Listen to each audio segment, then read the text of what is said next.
Morning friends, science में कल मैंने आपको ह्यूमन डाइजेस्टिव सिस्टम की रीडिंग करवाई थी, जिसमें मैंने आपको पार्ट फर्स्ट और पार्ट सेकंड मैंने आपको पढ़ाया था। और आप मेरे इस वीडियो को देख सकते हैं, इसका लिंक मेरे डिस्क्रिप्शन में दे रखा है। आज हम ह्यूमन डाइजेस्टिव सिस्टम में मैंने आपको एलिमेंट्री कैनाल के पार्ट्स पढ़ाए थे, जिसमें मैंने आपको स्टमक के बारे में भी बताया था। इसके बाद बात करते हैं आज छोटी आंत, स्मॉल इंटेस्टाइन। जो हमारा फूड है वो स्मॉल इंटेस्टाइन में आमाशय से कहाँ चला जाता है, छोटी आंत में चला जाता है। तो स्टार्ट करते हैं मेरा वीडियो। सबसे पहले पढ़ते हैं यहाँ पर छोटी आंत। इसकी लंबाई 5 से 6 मीटर होती है। इसके 3 भाग होते हैं। पहला होता है ग्रहणी, जिसे डुडेनम बोलते हैं। दूसरा होता है मध्यांत्र, जिसे जेजुनम बोलते हैं। और तीसरा होता है शेषांत्र, जिसे इलियस बोलते हैं। फ्रेंड्स, डुडेनम जो होती है इसकी लंबाई 25 सेंटीमीटर होती है। यह आमाशय से भोजन को ग्रहण करती है। इस भाग के अंदर पितरस अग्नाशय ग्रंथि द्वारा बने एंजाइम भोजन में मिल जाते हैं और भोजन का अंतिम पाचन हो जाता है। यहाँ पर नोट है फ्रेंड, एक जो ये आपकी ग्रहणी होती है डुडेनम, इसके अंदर भोजन के मिश्रण को क्या कहते हैं, काइल कहते हैं। पूछ सकते हैं डुडेनम के अंदर जो भोजन का मिश्रण होता है, भोजन का जो मिक्सचर होता है, उसे क्या बोलते हैं, काइल बोलते हैं। सेकंड जो होती है छोटी आंत का दूसरा भाग होता है मध्यांत्र, जिसे जेजुनम बोलते हैं। फ्रेंड्स, इसकी लंबाई 2.5 मीटर होती है, जिसके अंदर भोजन का पाचन नहीं होता है। थर्ड पार्ट होता है हमारा शेषांत्र इलियस, जिसकी लंबाई 3 मीटर होती है। और इसमें क्या होता है, जो भोजन पचित भोजन होता है उसमें आवश्यक पदार्थों का अवशोषण किया जाता है। अब जो हमारा फूड है वो यहाँ पर एब्जॉर्प्शन हो जाएगा, छोटी आंत में इसका पाचन हो जाएगा। और जो बचा हुआ भोजन है वो कहाँ चला जाएगा फ्रेंड्स, बड़ी आंत में चला जाएगा, जिसकी लंबाई कितनी होती है, 1.5 मीटर होती है। और बड़ी आंत के भी 3 भाग होते हैं, सीकम, कोलन और रेक्टम। सीकम क्या करता है, सेलुलोज का पाचन होता है इसके अंदर। और जानवरों के अंदर यह पूर्णतः विकसित होता है। मानव के अंदर अल्प विकसित होता है। ये जानवरों के अंदर सेलुलोज का पाचन होता है, मानव में नहीं होता।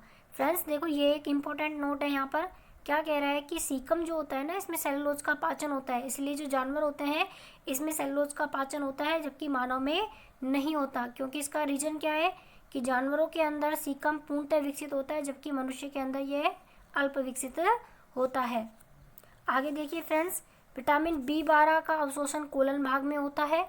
इस भाग के अंदर पचित भोजन से जल का अवशोषण होता है। बात करें रेक्टम की, तो भोजन के संपूर्ण पाचन के बाद शेष बचे हुए अवशिष्ट पदार्थों को मानव शरीर से रेक्टम बाहर कर देता है।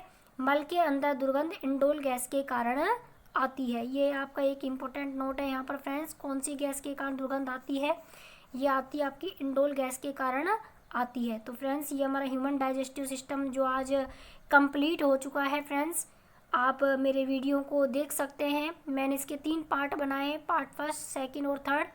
आप सब नोट्स यहाँ पर डाउन कर सकते हैं, नोट डाउन कर सकते हैं यहाँ पे। आज का जो मेरा टॉपिक है साइंस का, बायो का, वो है श्वसन तंत्र यानी कि रेस्पिरेटरी सिस्टम। आज हम स्टडी कर रहे हैं इसकी। तो देखिए फ्रेंड्स, ये हमारा दूसरा टॉपिक है आज का, तो मैं स्टार्ट कर रही हूँ इसको। सबसे पहले बात करें रेस्पिरेटरी सिस्टम, श्वसन तंत्र क्या होता है। मानव का मुख्य श्वसन अंग फेफड़े होते हैं, लंग्स जिसको बोलते हैं इंग्लिश में।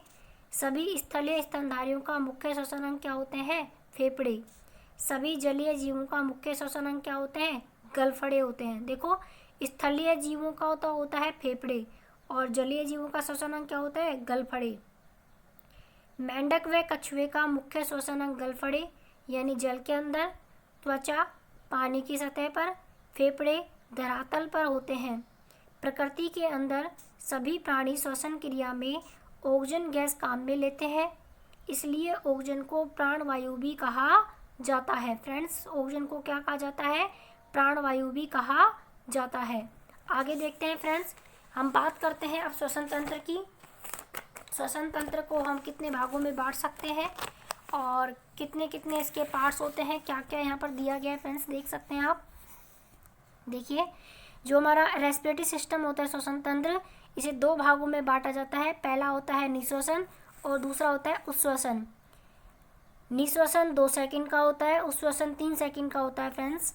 श्वसन क्रिया में काम में ली गई गैसों में नाइट्रोजन गैस एक ऐसी गैस होती है जिसके मान में कोई बदलाव नहीं होता है।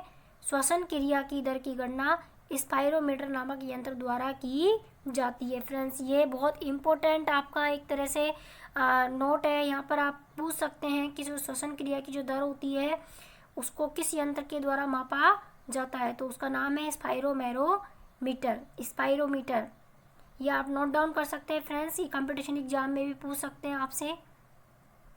स्पाइरोमीटर नामक यंत्र से श्वसन क्रिया दर की गणना की जा सकती है। बात करते हैं श्वसन क्रिया दर। तो नवजात जो शिशु होता है, जो जन्म बच्चा लेता है, तो 45 बार पर मिनट उसकी श्वसन क्रिया होती है।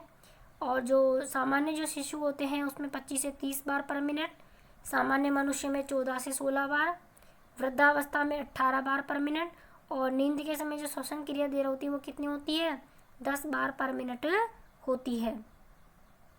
बात करते हैं फ्रेंड्स आगे, बाह्य श्वसन क्या होता है। देखिए, बाह्य श्वसन, इस श्वसन में वातावरण और फेफड़ों के मध्य गैसों का आदान प्रदान होता है। बात गैसों का परिवहन क्या होता है। इस श्वसन में वातावरण और फेफड़ों के मध्य गैसों का आदान प्रदान होता है। मानव शरीर के अंदर ऑक्सीजन को शरीर के सभी अंगों तक ऑक्सी हीमोग्लोबिन के रूप में हीमोग्लोबिन ट्रांसफर करता है। कोशिकीय जो श्वसन होता है उसकी प्रक्रिया 2 चरणों में पूरी होती है। पहली होती है क्रेब्स चक्र और दूसरी होती है ग्लाइकोलाइसिस। तो क्रेब्स चक्र की बात करें तो ये माइटोकॉन्ड्रिया में पूरा होता है, जिसमें ऑक्सीजन की आवश्यकता होती है। और कितनी ऑक्सीजन, यहाँ पर कितनी एटीपी चाहिए होती है इस चक्र के दौरान, 36 एटीपी की ऊर्जा प्राप्त होती है।